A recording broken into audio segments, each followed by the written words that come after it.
Students, आज हम class 7th का चैप्टर रक्त और हमारा शरीर के वर्ड मीनिंग और क्वेश्चन आंसर पढ़ेंगे। इसके लेखक हैं यतीश अग्रवाल। शब्द अर्थ क्या है? रक्त का मतलब होता है खून। स्लाइड, कांच की बनी एक पतली पट्टी। प्रवेश, आना।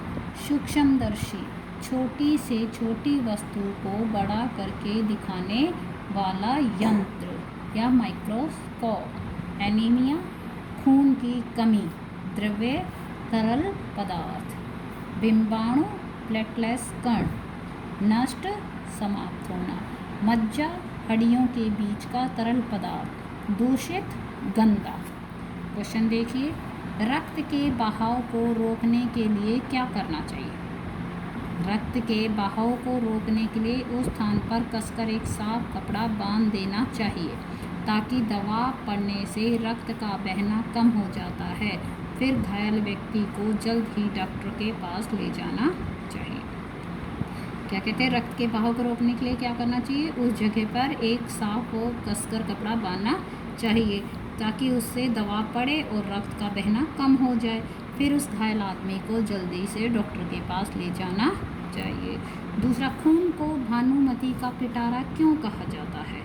भानुमति का पिटारा ये एक लोकोक्ति, लोकोक्ति मतलब लोगों द्वारा कही गई उक्ति, जिसका अर्थ है एक पिटारे की भांति भांति की वस्तुएं। खून को भानुमति का पिटारा कहा गया है क्योंकि यदि सूक्ष्मदर्शी से खून की एक बूंद को जांचा जाए तो उसमें लाखों की संख्या में लाल रक्त कण मौजूद होते हैं जिनकी हम कल्पना भी नहीं कर सकते। इसके अलावा सफ़ेद कण व प्लेटलेट्स कण भी उसमें पाए जाते हैं। भानुमति का पिटारा क्या है? ये लोगों के द्वारा कही गई उक्ति है जिसका मतलब क्या है? एक पिटारे में तरह तरह की वस्तुएं होना। खून को इसलिए भानुमति का पिटारा कहा गया है क्योंकि यदि हम सूक्ष्मदर्शी से स्लाइड पर खून की एक बूंद लेकर टेस्ट करें तो उसमें क्या होगा? लाखों की संख्या में लाल रक्त कण होंगे जिसको हम सोच भी नहीं सकते। इसके अलावा उसमें सफ़ेद कण व प्लेटलेट्स कण भी पाए जाते हैं। एनीमिया से बचने के लिए हमें क्या क्या खाना चाहिए? एनीमिया से बचने के लिए हमें पौष्टिक भोजन का सेवन करना चाहिए। मतलब हरी सब्जी, फल, दूध, अंडा और मांस का प्रयोग करना चाहिए। इनमें प्रोटीन, लौह तत्व और विटामिन काफ़ी मात्रा में मिलते हैं। ये रक्त कण के निर्माण में सहायक होते हैं जिससे एनीमिया रोग होने का खतरा टल जाता है। क्या कहते हैं? हमें एनीमिया से बचने के लिए पौष्टिक भोजन, संतुलित भोजन करें जिसमें क्या क्या होना चाहिए? हरी सब्जी, फल, दूध, मांस, अंडा, ये सारी चीज़ें होनी चाहिए। प्रोटीन, लौह तत्व, विटामिन, ये सब काफ़ी मात्रा में होने चाहिए क्योंकि इनसे रक्त यानी खून का निर्माण होता है, खून बनता है और जिससे एनीमिया रोग होने का खतरा टल जाता है क्योंकि एनीमिया की कमी से ही क्या होता है? खून की कमी। पेट में कीड़े क्यों हो जाते हैं? इनसे कैसे बचा जा सकता है? पेट में कीड़े दूषित जल और खाद्य पदार्थों द्वारा शरीर में प्रवेश करते हैं, अतः इनसे बचने के लिए खाद्य पदार्थ ग्रहण करना चाहिए, साफ जल पीना चाहिए और भोजन करने से पहले हाथ अच्छी तरह धोने चाहिए। इसके अलावा नंगे पैर हमें नहीं घूमना चाहिए क्योंकि कुछ कीड़े ऐसे हैं जिसके अंडों से उत्पन्न लार्वा त्वचा के रास्ते शरीर में प्रवेश कर आंतों में पहुंच जाते हैं। इससे बचने के लिए ज़रूरी है कि शौचालय का प्रयोग किया जाए और नंगे पांव नहीं घूमें। पेट में कीड़े क्यों होते हैं?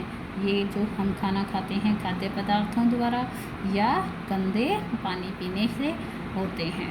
इससे हमें बचने के लिए क्या करना चाहिए? साफ, अच्छा, स्वस्थ खाद्य पदार्थ खाना चाहिए, साफ जल पीना चाहिए और जब भी हम खाना खाएं उससे पहले हमें अच्छी तरह हाथ धोने चाहिए और नंगे पैर नीचे नहीं घूमना चाहिए क्योंकि कुछ कीड़े ऐसे होते हैं जो हमारे शरीर में अंडों से उत्पन्न लार्वा के जरिए हमारी आंतों में पहुंच जाते हैं।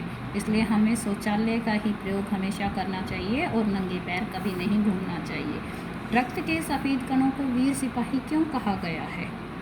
रक्त के सफ़ेद कणों को वीर सिपाही इसलिए कहा गया है क्योंकि ये हमारे शरीर की रक्षा करते हैं और ये रोग के कीटाणुओं को शरीर में घुसने नहीं देते और उनसे डटकर मुकाबला करते हैं। ब्लड बैंक में रक्तदान से क्या लाभ है? ब्लड बैंक में जो रक्तदान दिया जाता है उसको सुरक्षित रूप में रखा जाता है। यदि किसी भी व्यक्ति को रक्त की आवश्यकता पड़ती है, ज़रूरत पड़ती है, तो उसके लिए किसी भी रक्त समूह का रक्त यानी किसी भी ग्रुप का खून वहाँ से लिया जा सकता है।